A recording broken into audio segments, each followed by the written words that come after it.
क्या आपको पता है कि ब्रेन में एक जेली टाइप का सिस्ट डेवलप हो सकता है जो पानी से भर जाता है। इस सिस्ट का नाम है थर्ड वेंट्रिकुलर कोलॉइड सिस्ट। अगर इसका डायग्नोसिस लेट हुआ तो सडन डेथ का सीरियस रिस्क हो सकता है। लेकिन गुड न्यूज़ ये है कि अर्ली सर्जरी से आप एकदम नॉर्मल लाइफ जी सकते हैं। कंप्लीट डिटेल्स के लिए हमारा वीडियो एंड तक ज़रूर देखें। नमस्ते and welcome to our channel. मैं डॉक्टर मालती पंचवाग हूँ, एक एनेस्थीसियोलॉजिस्ट एंड पेरिऑपरेटिव फिजिशियन। आज के इस एजुकेशनल वीडियो में हम एक ब्रेन ट्यूमर के बारे में बात करेंगे जिसका नाम है थर्ड वेंट्रिकुलर कोलॉइड सिस्ट। ये वीडियो स्पेशली नॉन मेडिकल लोगों के लिए है ताकि आपको आसान भाषा में समझ में आए कि ये क्या होता है। लेकिन आगे बढ़ने से पहले थोड़ा बैकग्राउंड लेना ज़रूरी है। चलिए शुरू करते हैं। सबसे पहले थर्ड वेंट्रिकल का मतलब समझते हैं। अगर थर्ड वेंट्रिकल है तो ऑब्वियस है कि दो और वेंट्रिकल्स भी होंगे। बिल्कुल सही। ब्रेन में टोटल 4 वेंट्रिकल्स होते हैं। अरे ये वेंट्रिकल क्या होता है? सिंपल शब्दों में एक खाली स्पेस या चेंबर जो फ्लूइड से भरा होता है। फ्लूइड ब्रेन के अंदर? हाँ, ब्रेन के अंदर और बाहर दोनों तरफ एक फ्लूइड होता है जिसे हम सेरेब्रोस्पाइनल फ्लूइड या सीएसएफ कहते हैं। इसका मेन काम होता है ब्रेन और स्पाइनल कॉर्ड को कुशनिंग देना, जैसे एक नेचुरल अंदर से हेलमेट। सीएसएफ न्यूट्रिशन भी सप्लाई करता है और वेस्ट प्रोडक्ट्स को हटाता है, बिल्कुल ब्लड की तरह। जैसे ब्लड का अपना सर्कुलेशन होता है वैसे ही सीएसएफ का भी अपना एक सर्कुलेशन सिस्टम होता है। अब ब्रेन के 4 मेन वेंट्रिकल्स में से 2 वेंट्रिकल्स राइट और लेफ्ट लैटरल वेंट्रिकल्स बड़े होते हैं।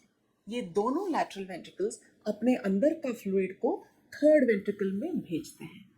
थर्ड वेंट्रिकल का फ्लूइड आगे एक्विडक्ट ऑफ सिल्वियस से होते हुए फोर्थ वेंट्रिकल तक जाता है। सीएसएफ का प्रोडक्शन कहाँ होता है? वेंट्रिकल्स के अंदर एक स्पेशल स्ट्रक्चर होता है जिसका नाम है कोरॉइड प्लेक्सस, जो सीएसएफ को तैयार करता है। और ये सीएसएफ थोड़ा ब्लड के अंदर का प्लाज्मा जैसा और थोड़ा अलग रहता है। सारांश देखें तो ब्रेन में सीएसएफ नाम का फ्लूइड होता है जो लैटरल वेंट्रिकल्स में बनता है। ये फ्लूइड पहले थर्ड वेंट्रिकल से होते हुए फोर्थ वेंट्रिकल तक पहुंचते हैं। इसके बाद ये या तो स्पाइनल कॉर्ड के अंदर जाता है या फिर ब्रेन के बाहर वाले हिस्से के चारों तरफ फैल जाता है। आखिर में अरेक्नॉइड ग्रैन्युलेशंस नाम के स्पेशल स्ट्रक्चर्स इसे वापस ब्लड में एब्जॉर्ब कर लेते हैं। किसी भी समय पर ब्रेन और स्पाइन के अंदर लगभग 150 ml सीएसएफ मौजूद रहता है और पूरे दिन में कुल मिलाकर लगभग 500 ml सीएसएफ बनता है। अब आते हैं कोलॉइड सिस्ट पे। कोलॉइड का मतलब होता है कोई गाढ़ी, थिक या जली जैसा चीज।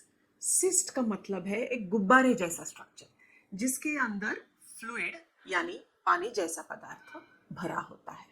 तो बेसिकली कोलॉइड सिस्ट एक गुब्बारे जैसा होता है जिसमें हनी या जली जैसी गाढ़ी चीज भरी होती है।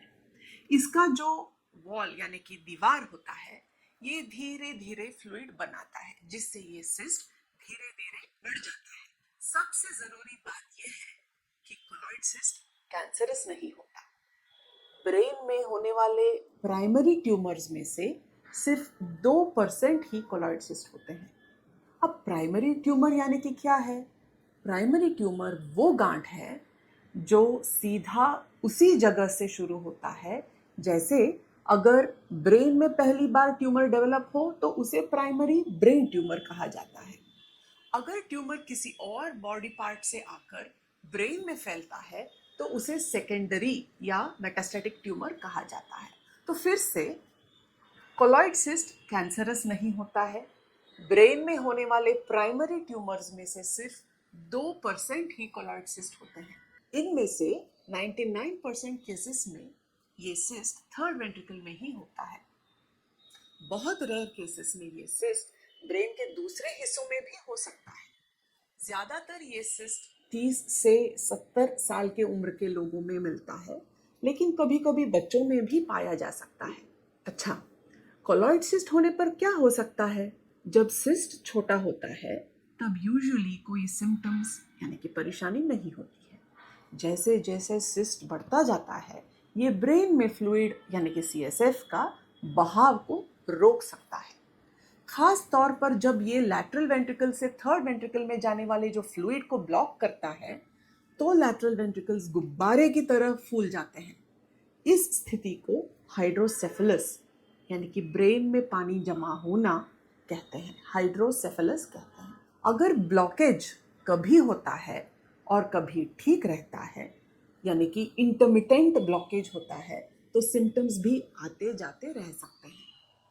कोलॉइड सिस्ट धीरे धीरे बढ़ता है लेकिन इसकी ग्रोथ का स्पीड हर पेशेंट में अलग अलग होती है।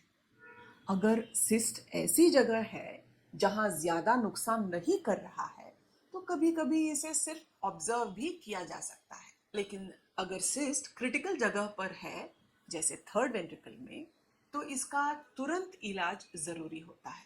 कोलॉइड सिस्ट डायग्नोज कैसे करें फिर? कोलॉइड सिस्ट का पता लगाने के लिए सीटी स्कैन और एमआरआई किया जाता है। इससे सिस्ट का साइज, लोकेशन और सीएसएफ यानी कि सेरेब्रोस्पाइनल फ्लूइड के फ्लो पर ब्लॉकेज का असर क्लियरली पता चलता है। अब आते हैं थर्ड वेंट्रिकुलर कोलॉइड सिस्ट के सिम्टम्स पर। ये क्या होते हैं? हेडेक हो सकता है यानी कि सिर में दर्द, नोजिया या वॉमिटिंग हो सकता है यानी कि उल्टी जैसा महसूस होना, ब्लर्ड विजन या धुंधला दिखना, टिनिटस या कानों में आवाज आना, गिडनेस या चक्कर आना, इम्बैलेंस यानी कि चलते वक्त लड़खड़ाना। और अगर सिस्ट का प्रेशर आसपास के इंपॉर्टेंट ब्रेन एरियाज पे पड़े तो सिम्टम्स हो सकते हैं मेमोरी लॉस, याददाश्त का कमजोर होना, कंफ्यूजन, भ्रम या उलझन महसूस होना, वॉकिंग में डिफिकल्टी यानी कि चलने में परेशानी या लड़खड़ाना, ब्रीफ अनकॉन्शियसनेस, कुछ समय के लिए बेहोश हो जाना, कोमा, लंबे समय तक बेहोश रहना।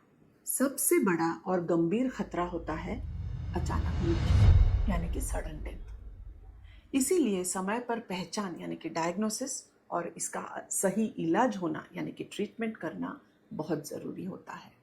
तो गुड न्यूज़ ये है कि अगर थर्ड वेंट्रिकुलर कोलॉइड सिस्ट का कंप्लीट और सक्सेसफुल रिमूवल हो जाए तो पेशेंट एक नॉर्मल लाइफ जी सकता है। तो इसके ट्रीटमेंट ऑप्शंस क्या क्या हैं? पहला है एंडोस्कोपिक रिमूवल यानी कि एंडोस्कोप द्वारा ये सिस्ट को निकालना। ये आसान और कम तकलीफ वाली सर्जरी है। सिर की त्वचा पर एक छोटी सी चीरा यानी कि कट लगाई जाती है, स्कल में एक छोटा सा छेद किया जाता है, फिर एक पतली ट्यूब जैसी मशीन यानी कि एंडोस्कोप की मदद से ब्रेन के लैटरल वेंट्रिकल तक जाकर सिस्ट को निकाला जाता है। सेकेंड मेथड है कन्वेंशनल क्रेनियोटॉमी यानी कि ट्रेडिशनल सर्जरी का तरीका। इसमें सिर पर थोड़ी बड़ी चीरा लगाई जाती है। पहले से तय किए हुआ जो रास्ता है उसी रास्ते से ब्रेन के उस हिस्से तक पहुंचा जाता है जहां सिस्ट है। फिर खास माइक्रोस्कोपिक टूल्स की मदद से धीरे धीरे सिस्ट को निकाला जाता है। दोनों ही सर्जरी के तरीकों में नेविगेशन टेक्नोलॉजी और आर्टिफिशियल इंटेलिजेंस का इस्तेमाल किया जाता है ताकि सर्जरी बहुत ही सुरक्षित और प्रिसाइज तरीके से की जा सकती है। आपके न्यूरोसर्जन आपकी स्थिति, उनके अनुभव और उपलब्ध मशीनों को देखकर बताएंगे कि आपके लिए कौन सा तरीका सबसे बेहतर रहेगा। तो आज के मुख्य टेकअवे पॉइंट्स थे कि third ventricular colloid cyst cancer वाला सिस्ट नहीं होता है। अगर समय पर सर्जरी हो जाए तो मरीज सामान्य जीवन जी सकता है, लेकिन अगर इसे बिना इलाज छोड़ा जाए तो सडन डेथ का खतरा हो सकता है। इसका इलाज या तो एंडोस्कोपी से या कन्वेंशनल क्रेनियोटॉमी से किया जा सकता है। दोनों तरीके के अपने अपने फायदे होते हैं। अगर आप और जानना चाहते हैं तो हमारे चैनल के और वीडियो देखें जहां हम इन सर्जरी और ब्रेन एनाटॉमी के बारे में और भी विस्तार से बताते हैं। आपका दिल से धन्यवाद इस वीडियो को अंत तक देखने के लिए। अगर ये जानकारी आपके लिए उपयोगी रही हो तो इसे दूसरों के साथ ज़रूर शेयर करें। ये किसी की ज़िंदगी बचा सकती है। स्वस्थ रहें, सतर्क रहें और अपने साथ साथ अपने अपनों का भी ख्याल रखें। फिर मिलेंगे एक और ज़रूरी जानकारी के साथ। तब तक के लिए नमस्कार और जय हिंद।